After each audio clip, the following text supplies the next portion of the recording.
ഉത്തർപ്രദേശ് മുഖ്യമന്ത്രി യോഗി ആദിത്യനാഥ് ഇന്ന് RSS മേധാവി മോഹൻ ഭാഗവതിനെ കാണും. ഗോരഖ്പൂരിൽ വെച്ചാണ് കൂടിക്കാഴ്ച. തെരഞ്ഞെടുപ്പ് ഫലം പുറത്തുവന്ന ശേഷമുള്ള ഇരുവരുടെയും ആദ്യ കൂടിക്കാഴ്ചയാണിത്. ലോക്സഭാ തെരഞ്ഞെടുപ്പിന് ശേഷം RSS നേതൃത്വവുമായുള്ള ഒരു മുതിർന്ന BJP നേതാവിന്റെ ആദ്യ കൂടിക്കാഴ്ചയാണിത്. കൂടിക്കാഴ്ച യോഗി ആദിത്യനാഥും മോഹൻ ഭാഗവതും തമ്മിലാണെന്നതും ഇതിന്റെ പ്രാധാന്യം കൂട്ടുന്നു. ലോക്സഭാ തെരഞ്ഞെടുപ്പിൽ ഉത്തർപ്രദേശിൽ നിറം മങ്ങിയ പ്രകടനമാണ് BJP കാഴ്ചവെച്ചത്. 80-ൽ 62 സീറ്റ് നേടിയ BJPക്ക് ഇത്തവണ 33 സീറ്റ് മാത്രമേ നേടാനായുള്ളൂ.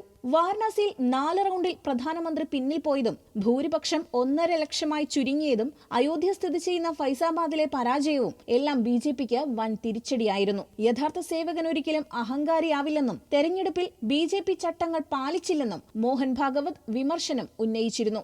RSS നേതൃത്വത്തിന് യോഗിയോടും BJP നേതൃത്വത്തോടുമുള്ള അതൃപ്തിയാണ് തെരഞ്ഞെടുപ്പിൽ പ്രതിഫലിച്ചതെന്ന വിലയിരുത്തലിൽ രാഷ്ട്രീയ ലോകം എത്തുകയും ചെയ്തു. ഈ പശ്ചാത്തലത്തിൽ നടക്കുന്ന കൂടിക്കാഴ്ചയ്ക്ക് ഏറെ പ്രാധാന്യമുണ്ട്. National desk news Malayalam.